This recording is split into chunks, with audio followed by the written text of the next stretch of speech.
మాట్లాడా రాని వర్గారండి వర్గారాలు. Hello sir, నా పేరు అనిల్ కుమార్, తూర్పురాపల్లం గ్రామం, దర్శి మండలం సార్. నేను ఇక్కడ ఒక 2 ఎకరాల్లో 1 ఎకరము చిన్న కోళ్ల పరిశ్రమ వేసుకున్నాను సార్. నేను ఒక నిరుద్యోగిగా ఉన్నాను సార్ నేను ఇక్కడ. సో ఇక్కడ నాలాంటి వాళ్ళు ఇంకా కొంతమంది ఉన్నారు. వాళ్ళందరూ ఏంటంటే అందరూ స్వయంగా ఉపాధి కల్పించుకోవాలంటే కొంచెం చిన్నపాటి అవకాశాలు అందరి దగ్గర ఫైనాన్షియల్గా ఉండదు సార్. ప్రాబ్లం అదొకటి ఉంది. కానీ బ్యాంకులో ఇప్పుడు గేదెలకి వాటికి ఇచ్చినంత ఈజీగా ఈ కోళ్ల పరిశ్రమ మీద లోన్లు ప్రొవైడ్ చేయట్లేదు సార్. మేము దానివల్ల చాలా ఇబ్బంది పడుతున్నాము.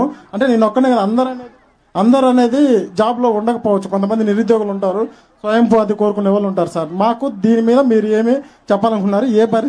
ఏ భరోసా మా లాంటి వాళ్ళకి మీరు ఇవ్వాలనుకుంటున్నారు సార్? ఏం చదువుకున్నావా? నేను డిగ్రీ చేశాను సార్. డిగ్రీ ఏం చేసావమ్మా? డిగ్రీ చేసిన తర్వాత గ్రాఫిక్ డిజైనర్ గా 1.5 year జాబ్ చేశాను సార్. తర్వాత నేను ఓన్ గా ఇలా ప్రొడక్షన్ చేసుకుంటున్నాను సార్. ఇప్పుడు ఇంటి దగ్గరనే వర్చువల్ గా కూడా వర్క్ చేసే వర్క్ ఫ్రమ్ హోమ్ ఉంది. అవును సార్. నువ్వు ఎందుకు ఆ పని కూడా చేయకూడదు? కొన్ని రోజులు ఫ్రీలాన్సింగ్ చేశాను సార్. కానీ నేను ఇంకా కొత్తగా దీని గురించి ట్రేడింగ్ వైపు అలా వెళ్దామని. రెండు కూడా చేయొచ్చుగా తాత్కాలికంగా. చేస్తున్నాను సార్. అందులో ఆదాయం వస్తుంది, ఇందులో ఆదాయం వస్తుంది సార్. దాన్ని నేను అప్పుడప్పుడు ఫ్రీలాన్సింగ్ కూడా చేస్తుంటాను సార్.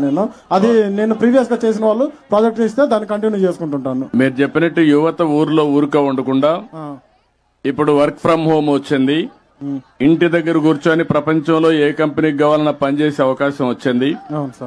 రెండోది నువ్వు చెప్పినట్టు పౌల్ట్రీ గాని, లేకపోతే గొర్రెల పెంపకం గాని, మేకల పెంపకం గాని, ఆవుల పెంపకం గాని, ఇవన్నీ కూడా పాడి పరిశ్రమ గాని ఇంటి దగ్గర చేసుకోవచ్చు వ్యవసాయంతో సమానంగా.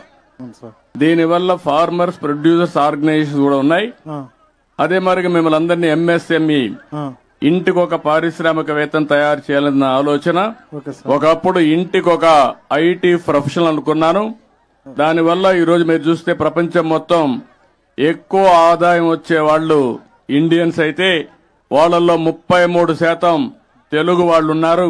అది 25 సంవత్సరాల కంటే ముందు నేను ప్రారంభించిన ఉద్యమం, ముందు చూపు.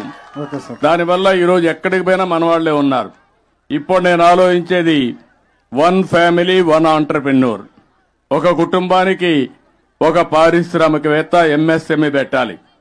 తొందరలోనే ఒక రతన్ టాటా ఇన్నోవేషన్ హబ్ అమరావతిలో పెడతాం. విశాఖపట్నం, రాజమండ్రి, విజయవాడ, తిరుపతి, అనంతపూర్ కేంద్రంగా రీజనల్ కేంద్రాలు పెడతాం. ప్రతి ఒక్క మిమ్మల్ని అందరినీ ప్రోత్సహిస్తాం. ఏం చేస్తాం? ఐడియాస్ ఇస్తాం, హ్యాండ్ హోల్డింగ్ చేస్తాం, వెంచర్ క్యాపిటల్ ఇప్పిస్తాను. మిమ్మల్ని పైకి తీసుకొచ్చే బాధ్యత ఈ ప్రభుత్వం చేసి ఒక బ్రిడ్జ్ కట్టారు సార్. చిన్న సాయిల్ వర్క్ ఉంది సార్. ఒక డిస్టెన్స్ ఎంతంటే ఒక 100 meters వరకు డిస్టెన్స్ ఉంది.